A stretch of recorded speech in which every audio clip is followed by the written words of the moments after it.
আসসালামু আলাইকুম। সবাই কেমন আছেন? আশা করি অনেক ভালো আছেন। আমি আলহামদুলিল্লাহ আপনাদের দোয়ায় ও ভালোবাসায় অনেক ভালো আছি। তো সকাল সকাল আপনাদের মাঝে নতুন আরেকটি ভিডিও নিয়ে চলে আসলাম। কারণ সকালের দৃশ্যটা দেখতে অনেক সুন্দর লাগছে। সূর্য মামা উঁকি দিচ্ছে। একটু পাখির কিচিমিচি ডাক। সকালটা বেশ ভালো লাগছে। তো ভাবলাম আপনাদের সাথে একটু শেয়ার করি।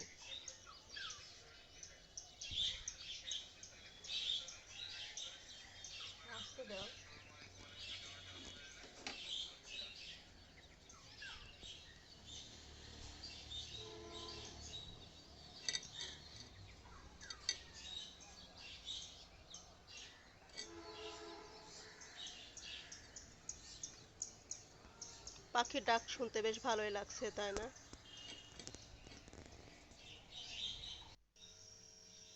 আর সকালে তো আমি এদিকে নাস্তা বানানো শুরু করে দিয়েছি। গমের রুটি বানাবো আর এদিকে বেগুন পোড়াচ্ছি। বেগুন ভর্তাটা আমার হয়ে গেছে, সাথে ডিম ভাজি করে নিলাম। সকালে নাস্তাটা বেশ জমে খাওয়া হলো।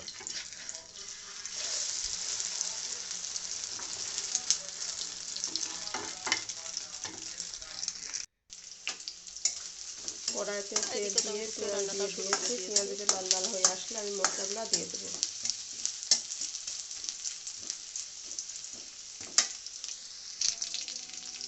আমার পেঁয়াজ লাল হয়ে আসছে,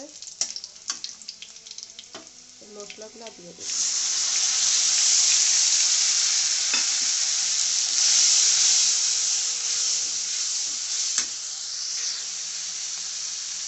মশলাটা কষানোর জন্য সামান্য একটু পানি দিয়ে দেবো।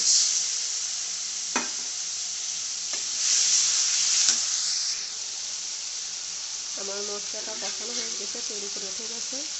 এবার আমি আগে থেকে মাছ ভেজে রাখাটা দিয়ে দিলাম। মশলার সাথে কষাবো। এই মাছটা হালকা করে তেলের উপরে ভেজে নিয়েছিলাম।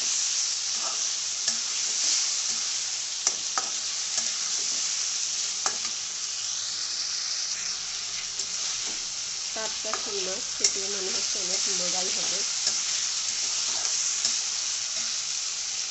মাছটা কষানো হয়ে গেছে, এবার আমি পানি দেবো ঝোলের জন্য।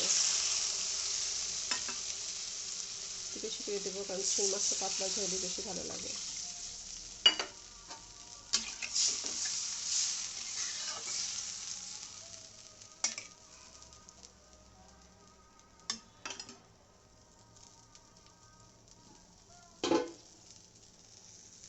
ঝোল দিয়ে দিলাম। তরকারিতে বলক উঠলে ঝোলটা শুকায় আসলে আমি নামাই নেব। আর আমার ভিডিও যদি আপনাদের কাছে ভালো লেগে থাকে অবশ্যই লাইক কমেন্ট করে পাশে থাকবেন, শেয়ার করে দিবেন। বেশি বেশি শেয়ার করবেন, আমার পাশে থাকবেন। আর সাবস্ক্রাইব করবেন, ফেসবুকে ফলো করে দিবেন। ঝোলটা ফুটে উঠেছে, দিয়ে দিলাম কয়েকটা কাঁচামরিচ। আমার রান্নাটা হয়ে গেছে। নামানোর আগে ধনিয়া পাতা দিয়ে দিলাম।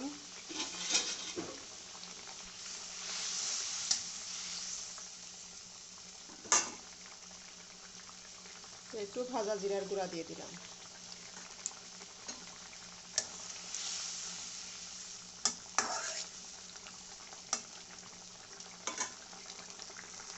একটু ঝোল ঝোল করে নামাবো, কারণ শিং মাছের ঝোল খেতে বেশি ভালো লাগে।